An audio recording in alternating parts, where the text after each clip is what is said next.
Hello, मैं हूं सैयद दानिश। आप देखना शुरू कर चुके हैं ट्रू मीडिया। आने वाले पार्लियामेंट इलेक्शन की सरगर्मियों का आगाज हो चुका है। मुल्क भर में और रियासत भर में कांग्रेस पार्टी, बीजेपी पार्टी अपने अपने कैंडिडेट्स के नाम का ऐलान कर रही है।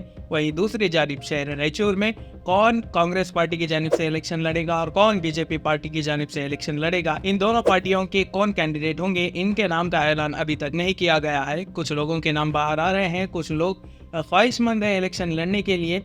बहरहाल क्या कुछ हो रहा है कांग्रेस पार्टी में और बीजेपी पार्टी में, आइए जानने की कोशिश करते हैं। लेकिन उससे पहले एक और बात मैं बताता चलूं कि ठीक आज से 5 साल पहले 2019 में बीजेपी के राजा अमरेश्वर नायक के अपोजिट बीवी नायक खड़े थे। वो इलेक्शन भी बहुत ही खूब लड़ा गया था। उस वक्त बीजेपी पार्टी हर मुमकिन कोशिश कर रही थी और कई रियासतों में उनको जीत भी हासिल हो रही थी। उसी तरीके से शहर रायचूर में बीजेपी के राजा अमरेश्वर नायक ने 1,17,000 वोटों की लीड से इन्होंने जीत हासिल की और एक्स कांग्रेस लीडर बीवी नायक को बड़ी बुरी तरीके से इन्होंने हराया। जीतने के बाद आज की तारीख में 5 साल मुकम्मल हो चुके हैं। इन 5 सालों में राजा अमरेश्वर नायक ने शहर रायचूर के लिए और रायचूर डिस्ट्रिक्ट के लिए उन्होंने क्या कुछ काम किया, क्या कुछ नए प्रोजेक्ट्स उन्होंने लाए, कितना उन्होंने काम किया, ये वही बेहतर जाने। बहरहाल दोस्तों, आइए जानते हैं कि बीजेपी पार्टी और कांग्रेस पार्टी में कौन कौन लोग ख्वाहिश रख रहे हैं इस मर्तबा इलेक्शन लड़ने की, कितने लोग चाह रहे हैं कि उनको टिकट मिले। आइए जानते हैं। बीजेपी पार्टी की अगर हम बात करें तो बीजेपी पार्टी इस मर्तबा हर मुमकिन कोशिश कर रही है, क्योंकि जिस तरीके से असेंबली इलेक्शन में बीजेपी पार्टी का हाल हुआ है, इसलिए बीजेपी पार्टी ये कोशिश कर रही है कि जितनी मेजोरिटी से वो सीट्स ला सकते हैं इस मर्तबा इलेक्शन में, वो पूरी लाने की कोशिश कर रहे हैं। सिर्फ कर्नाटक में नहीं, पूरे मुल्क भर में उनकी कोशिशें जारी है। और उसी तरीके से राजा अमरेश्वर नायक फिलहाल रायचूर से मेंबर ऑफ पार्लियामेंट है, जिन्होंने बहुत ही तगड़े वोटों से जीत हासिल की थी। ज्यादातर चांसेस है कि इस मर्तबा भी राजा अमरेश्वर नायक को ही टिकट दे। लेकिन वहीं दूसरी जानिब ये भी कहा जा रहा है कि बीवी नायक, जिन्होंने कई साल कांग्रेस पार्टी में खिदमत अंजाम दी, जो हाल ही में कांग्रेस पार्टी को ज्वाइन किए हैं, वो कह रहे हैं कि इस मर्तबा बीजेपी पार्टी टिकट इन्हें दे। इसी के साथ एक और नाम भी बाहर आ रहा है जिनका नाम टिपराज हवलदार है। वो भी चाह रहे हैं कि बीजेपी पार्टी इस मर्तबा मौका इन्हें दे, टिकट इन्हें दे, ताकि ये रायचूर से इलेक्शन लड़कर जीत जाए। बहरहाल बीजेपी पार्टी की जानिब से ये 3 नाम बाहर आ रहे हैं, बीवी नायक, राजा अमरेश्वर नायक, जिनके चांसेस बहुत ज्यादा हैं, और उसी के साथ टिपराज हवलदार ये भी कोशिश कर रहे हैं। अब कहा जा रहा है कि इन तीनों में से ही किसी ना किसी एक को टिकट इस मर्तबा बीजेपी पार्टी देगी, जिनमें ज्यादातर चांसेस राजा अमरेश्वर नायक यानी प्रेजेंट एमपी के ही हैं। ये कितने संजोग की बात है ना दोस्तों, कि आज से ठीक 5 साल पहले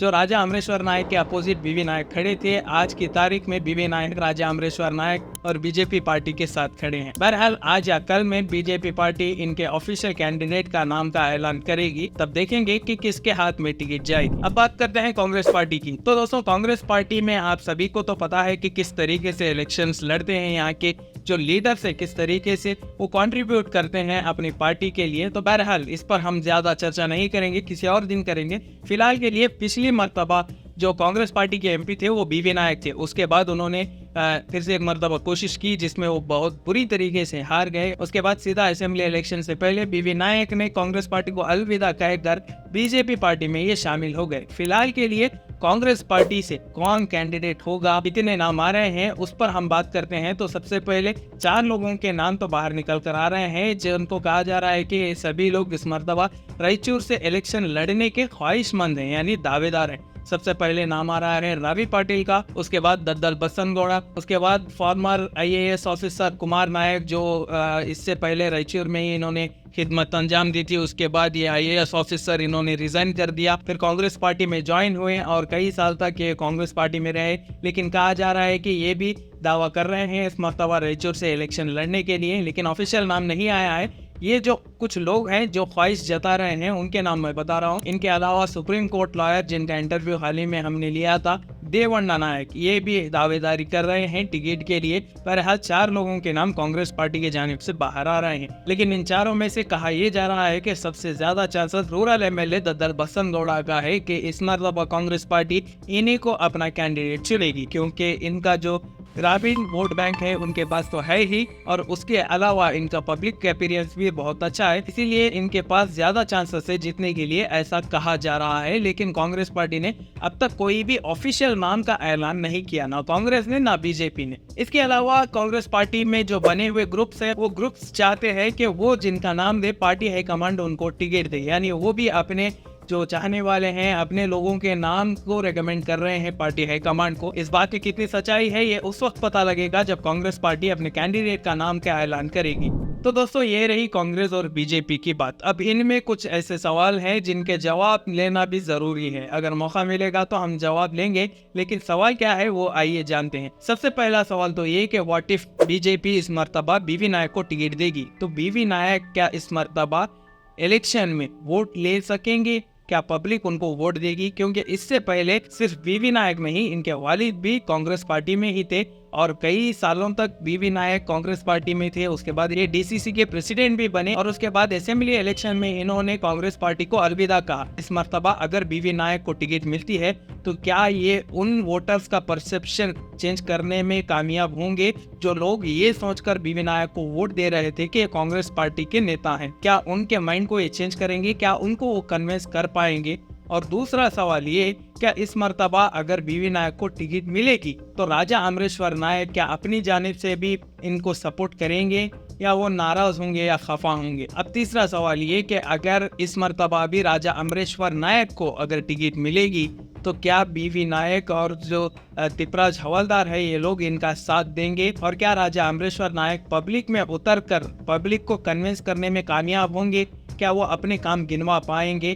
क्या वो पब्लिक को ये एहसास और ये भरोसा दिलाएंगे कि वो पब्लिक आखिर इनको क्यों वोट दे? क्या वो ऐसे बातें करेंगे और किस तरीके से पब्लिक को कन्विंस करेंगे? ये कुछ सवाल है बीजेपी पार्टी के लिए जिनके जवाब आना जरूरी है। इसके अलावा कांग्रेस पार्टी को लेकर भी कुछ सवाल हैं, अहम सवाल हैं। सबसे पहला सवाल ये कि अगर इस मर्तबा Congress party rural MLA Daddal Basanagouda को टिकट देगी तो क्या यहाँ के लोकल लीडर्स इनको सपोर्ट करेंगे? क्या उनको वो सपोर्ट मिलेगा? ग्रामीण में यानी देहातों में तो इनका वोट बैंक है ही, क्योंकि इन्होंने असेंबली इलेक्शन में जीत हासिल की। तो उस हिसाब से अगर हम देखें तो इनका वोट बैंक ऑलरेडी है। लेकिन जो सिटी लेवल पर है वहाँ के जो लीडर्स हैं, लोकल लीडर्स, क्या इनका सपोर्ट करेंगे? क्योंकि इससे पहले असेंबली इलेक्शन में दद्दल बसनगौड़ा के खिलाफ उन्हीं के पार्टी के कुछ नेता जाकर स्टेज पे खड़े होकर इनको वोट ना डालने की बात कर रहे थे, इनके खिलाफ बात कर रहे थे। क्या इस मर्तबा अगर कांग्रेस पार्टी दद्दल बसनगौड़ा को टिकट देगी तो ये लोग इनका सपोर्ट करेंगे? क्या इनका समर्थन करेंगे? क्या ग्रुप्स को भूलकर, ग्रुपिज्म को हटाकर क्या कांग्रेस के लोकल लीडर्स इनका साथ देंगे? दूसरा सवाल ये कि कुमार नायक जो कि एक्स IAS ऑफिसर है, अगर इनको टिकट मिलेगी तो इतने साल के बाद सीधा इलेक्शन में आकर किस तरीके से कुमार नायक रायचूर की पब्लिक को, रायचूर की जनता को कन्विंस करेंगे? क्या भरोसा दिलाएंगे? क्या रायचूर की पब्लिक इन्हें अपनाएगी? क्या रायचूर की पब्लिक इनको सपोर्ट करेगी अगर कांग्रेस पार्टी इनको इस मर्तबा टिकट देती है तो? इनके अलावा देवण्णा नायक और रावी पाटिल ये लोग भी इस रेस में हैं। अगर कांग्रेस पार्टी इन लोगों को टिकट देगी तो वही सवाल है कि क्या ये लोग रायचूर की जनता को कन्विंस कर सकेंगे? रायचूर की जनता को किस बुनियाद पर ये वोट मांगेंगे?